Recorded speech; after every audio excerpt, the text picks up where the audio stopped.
بسم اللہ الرحمن الرحیم السلام علیکم ورحمۃ اللہ وبرکاتہ۔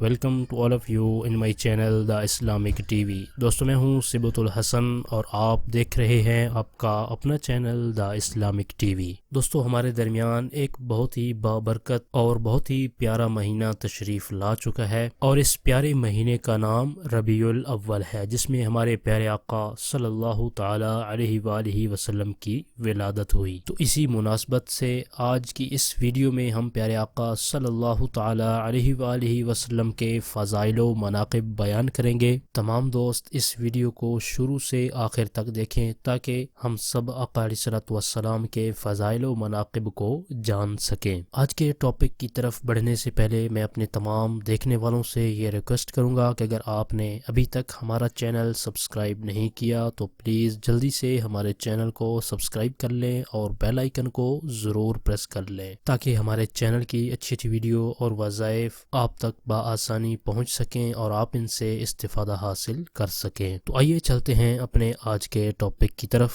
یہ پیارا مہینہ ربیع الاول شریف کا مہینہ سرکار دو عالم نور مجسم صلی اللہ تعالی علیہ وآلہ وسلم کی ولادت کا مہینہ ہے، لہٰذا آج کی اس ویڈیو میں ہم سرکار دو عالم صلی اللہ تعالی علیہ وآلہ وسلم کے فضائل و مناقب بیان کریں گے۔ سرکار دو عالم صلی اللہ تعالی علیہ وآلہ وسلم کے فضائل و مناقب بے شمار ہیں اور ان کا شمار ساری مخلوق نہیں کر سکتی۔ خیال رہے کہ حضور انور صلی اللہ تعالی علیہ وآلہ وسلم ساری خلقت سے افضل ہیں، لہٰذا آپ نبیوں سے، رسولوں سے، عرش اعظم سے، کعبہ معظمہ سے، کتاب اللہ لفظی قرآن مجید سب سے افضل ہے کہ یہ سب چیزیں اللہ کی مخلوق ہیں۔ چنانچہ کعبہ دیکھنے والا حاجی ہے، کوئی غازی، کوئی قاری یا قاضی ہے، مگر حضور علیہ الصلوۃ والسلام کو ایمان کے ساتھ دیکھنے والا صحابی ہے جو تمام سے افضل ہے۔ اس لیے جب حضور انور صلی اللہ تعالی علیہ وآلہ وسلم نے مکہ معظمہ کو چھوڑا، وہاں سے ہجرت کی،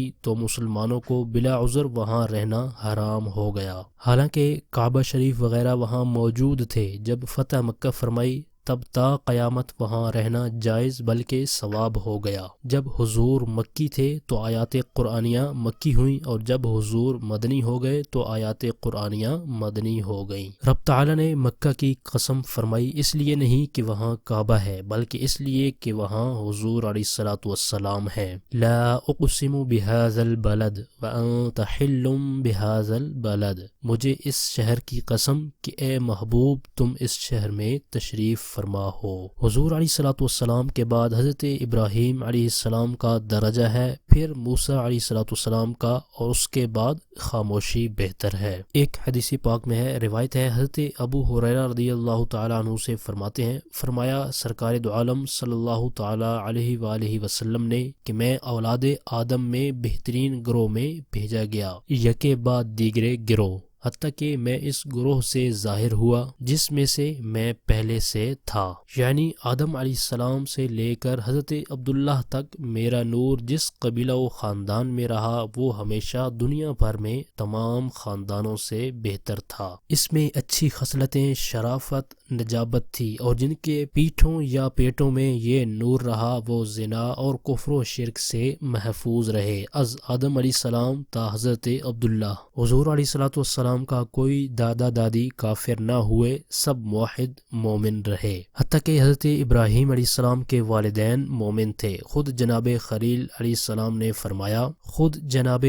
نے فرمایا ربنا اغفر لی ولوالدی وللمؤمنین یوم یقوم الحساب، کہ اے ہمارے رب مجھے بخش دے اور میرے ماں باپ کو اور سب مسلمانوں کو جس دن حساب قائم ہوگا۔ حضور انور صلی اللہ تعالی علیہ وآلہ وسلم کے والدین، دادا، نانا سب کے سب مومن موحد پرہیزگار تھے، کفر، زنا اور بری حرکتوں سے محفوظ تھے۔ حضرت ابراہیم علیہ السلام نے دعا کی وَمِن ذُرِّيَّتِنَا أُمَّةً مُسْلِمَةً لَكَ، اور ہماری اولاد میں سے ایک امت تیری فرما بردار، اور پھر فرمایا ربنا وابعث فیہم رسولا منہم، اے رب ہمارے اور بھیج ان میں سے ایک رسول انہی میں سے۔ خدایا میری اولاد میں ایک جماعت مومن رہے، میرے مولا اس مومن جماعت میں آخری رسول بھیج۔ کیسے ہو سکتا ہے کہ حضور تو نور ہوں، حضور کی نسل پاک آبا و اجداد نار والے ہوں؟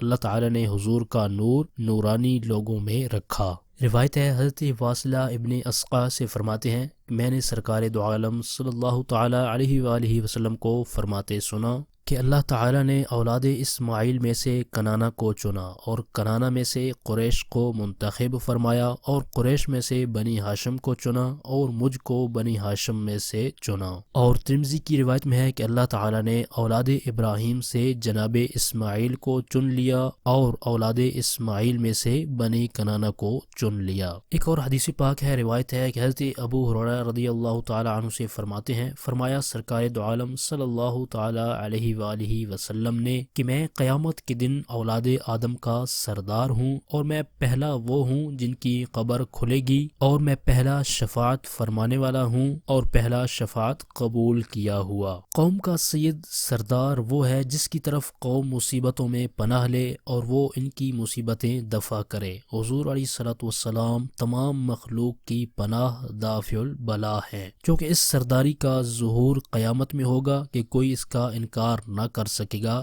دنیا دیکھ لے گی وہ انہی کا دن ہے، سب ان کی پناہ لیں گے، اس لیے قیامت کی قید لگائی۔ ورنہ حقیقت یہ ہے کہ آج بھی حضور علیہ الصلوۃ والسلام تمام جہان کے لیے پناہ ہے، انہی کی پناہ ہے کہ ہم جیسے گناہگار عذاب الہی سے بچے ہیں۔ اس حدیث سے معلوم ہوا کہ حضور تمام نبیوں کے سردار سب سے افضل ہیں، کیونکہ سارے نبی اولاد آدم ہیں، اور جب سب نبیوں سے افضل ہوئے تو ساری مخلوق سے افضل ہوئے، فرشتے ہوں یا جنات یا کوئی اور مخلوق، یعنی قیامت میں دوسرے نفخہ پر فرشتے ہوں یا جنات یا کوئی اور مخلوق، یعنی قیامت میں دوسرے نفخہ پر سب سے پہلے ہماری قبر کھلے گی، پہلے ہم اٹھیں گے۔ ترمذی اور حاکم کی روایت میں ہے کہ پہلے ہماری قبر کھلے گی، پھر ابو بکر صدیق کی، پھر عمر فاروق کی، پھر ہم بقی والوں کا انتظار کریں گے، پھر مکہ معظمہ کے مدفونین کا، ان سب کا حشر ہمارے ساتھ ہوگا۔ ترمذی شریف کی روایت میں ہے کہ سب سے پہلے ہم کو جوڑا پہنایا جائے گا، عرش کی داہنی طرف خاص جگہ پر ہم جلوہ گر ہوں گے، وہاں ہمارے سوا کوئی کھڑا نہ ہوگا۔ ترمذی اور ابن ماجہ کی روایت میں ہے کہ اس دن حمد کا جھنڈا ہمارے ہاتھ ہوگا، حضرت آدم اور ان کے سوا سارے نبی ہمارے جھنڈے تلے ہوں گے، ہم یہ فخریہ نہیں فرماتے۔ مسلم شریف کی حدیث پاک ہے، روایت ہے کہ حضرت انس رضی اللہ تعالی عنہ سے فرماتے ہیں، فرمایا سرکار دو عالم صلی اللہ تعالی علیہ وآلہ وسلم نے کہ قیامت کے دن تمام نبیوں سے زیادہ تابعین والا امت والا ہوں گا، اور میں پہلا وہ ہوں جو جنت کا دروازہ کھٹکھٹائے گا، یعنی قیامت میں سب نبیوں سے زیادہ میری امت ہوگی۔ چنانچہ جنتیوں کی 120 صفیں ہوں گی، جن میں سے 80 صفیں حضور کی امت کی ہوں گی، باقی 40 صفوں میں سارے نبیوں کی امتیں۔ تو معلوم ہوا کہ زیادہ غلاموں والا ہونا آقا علیہ الصلوۃ والسلام کی عظمت کی دلیل ہے۔ چنانچہ قاریوں میں عاصم، اماموں میں حضرت امام اعظم ابو حنیفہ افضل ہیں کہ ان کے متبع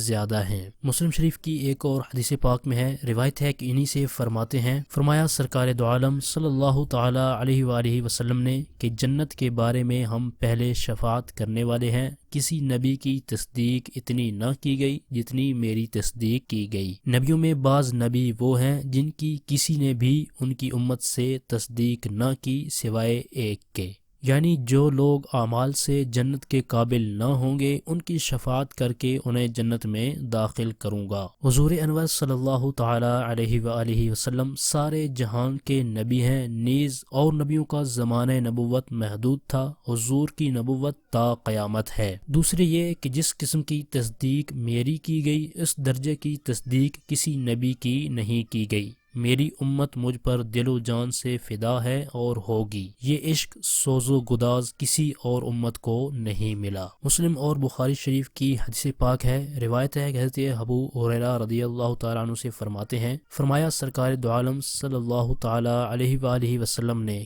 کہ نبیوں کی جماعت میں کوئی نبی نہ تھے مگر انہیں اتنے معجزات دیے گئے جتنے لوگ ان جیسے معجزوں پر ایمان لائے، اور جو خصوصی معجزہ مجھے عطا ہوا ہے وہ وحی ہے جو اللہ تعالیٰ نے میری طرف بھیجی، تو میں امید کرتا ہوں کہ قیامت کے دن زیادہ متبعین میں ہوں گا۔ یعنی ہر نبی کو وقت کے مناسب معجزے دیے گئے جنہیں دیکھ کر اس زمانے کے لوگ ایمان لانے پر مجبور ہوں۔ چنانچہ دور عیسوی طب یونانی کا زور تھا تو آپ کو مردے زندہ کرنے، اندھے کوڑے اچھا کرنے کا معجزہ عطا ہوا۔ دور موسوی میں جادو کا زور تھا تو آپ کو عصا کو سانپ بنا دینے اور ہاتھ چمکا دینے کا معجزہ عطا ہوا، تاکہ ان چیزوں کو ان فنون کے استاد دیکھیں اور ایمان لائیں، ان کی پیروی میں دوسرے لوگ ایمان لائیں۔ جب وہ دور گزر گیا وہ معجزے ختم کر دیے گئے، گزشتہ نبیوں کے معجزات ان کے ساتھ ہی چلے گئے۔ اب نہ عصائے موسوی ہے نہ تخت سلیمانی، مگر میرا معجزہ قرآن ہے جو تا قیامت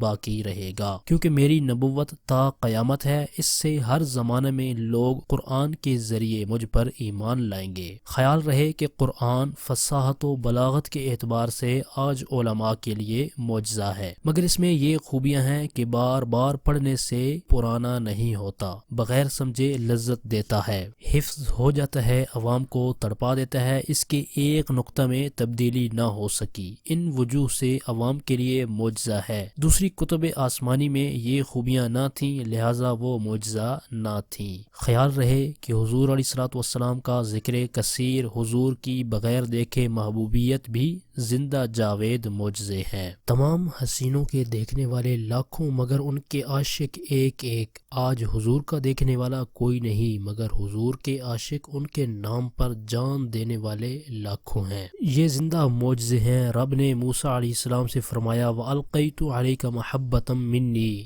نیز آج آسمان پر، پتھروں پر، گائے بکریوں، مرغی کے انڈوں پر حضور کا نام قدرتی طور پر لکھا دیکھا گیا ہے اور دیکھا جا رہا ہے، یہ سب حضور کے معجزے ہیں۔ روایت ہے حضرت جابر رضی اللہ تعالیٰ عنہ سے فرماتے ہیں، فرمایا سرکار دو عالم صلی اللہ تعالیٰ علیہ وآلہ وسلم نے کہ مجھے 5 نعمتیں وہ دی گئیں جو مجھ سے پہلے کسی کو نہ دی گئیں۔ میں 1 ماہ کے راستہ سے روب کے ذریعے مدد کیا گیا اور میرے لیے ساری زمین مسجد اور ذریعہ طہارت بنا دی گئی کہ میری امت کے آدمی کو جس جگہ نماز آ جائے وہ وہاں ہی پڑھ لے، اور میرے لیے غنیمتیں حلال کر دی گئی، مجھ سے پہلے کسی کے لیے حلال نہیں کی گئی، اور مجھے بڑی شفاعت دی گئی، اور نبی خاص اپنی قوم کی طرف بھیجے جاتے تھے، میں سارے انسانوں کی طرف بھیجا گیا ہوں۔ ایک ترمذی شریف کی حدیث پاک روایت ہے کہ حضرت ابو سعید رضی اللہ تعالیٰ عنہ سے فرماتے ہیں، فرمایا سرکار دو عالم صلی اللہ تعالیٰ علیہ وآلہ وسلم نے کہ میں قیامت کے دن اولاد آدم کا سردار ہوں، فخریہ نہیں کہتا،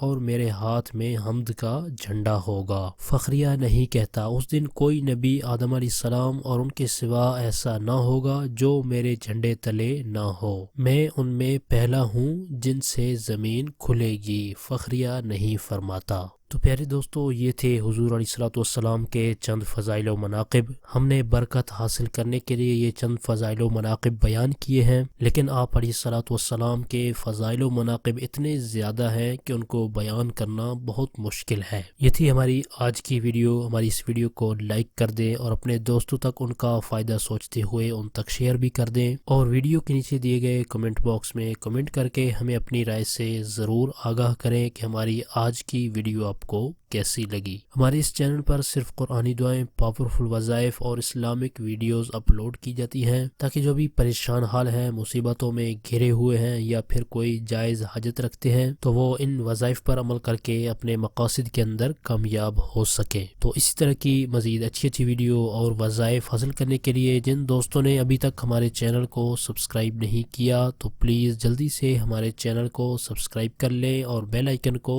ضرور پریس کر لیں، تاکہ تاکہ ہمارے چینل کی طرف سے آنے والی اپڈیٹ آپ کو بآسانی ملتی رہے اور آپ اس سے استفادہ حاصل کرتے رہیں۔ آپ کی سہولت کے لیے ہم نے چینل کی ڈسکرپشن کے اندر فیس بک پیج، پنٹرسٹ اور ٹویٹر کے لنکس بھی دیے ہیں۔ مزید اسلامک ویڈیوز اور وظائف حاصل کرنے کے لیے چینل کی ڈسکرپشن کے اندر جا کر ان لنکس پر آپ ہمیں فالو بھی کر سکتے ہیں۔ ہمارے چینل کی ٹیم آپ کے تعاون کی بے حد مشکور ہے اور اسی طرح کے مزید تعاون کی ہم آپ سے امید رکھتے ہیں۔ اور وظائف کے والے سے اگر کوئی ایسی بات جو آپ کمنٹس میں نہیں کرنا چاہتے تو چینل کی ڈسکرپشن کے اندر دیے گئے ہمارے واٹس ایپ نمبر پر آپ ہمیں میسج بھی کر سکتے ہیں۔ آپ اس نمبر کو اسکرین پر بھی دیکھ سکتے ہیں۔ اپنی پرخلوص دعاؤں میں ہمیں ضرور یاد رکھیں، ہم آپ کے لیے اسی طرح کی اچھی ویڈیوز لے کر آتے رہیں گے۔ اگلی ویڈیو تک کے لیے ہمیں اجازت دیجیے، اپنا بہت سارا خیال رکھیے گا۔ اللہ حافظ۔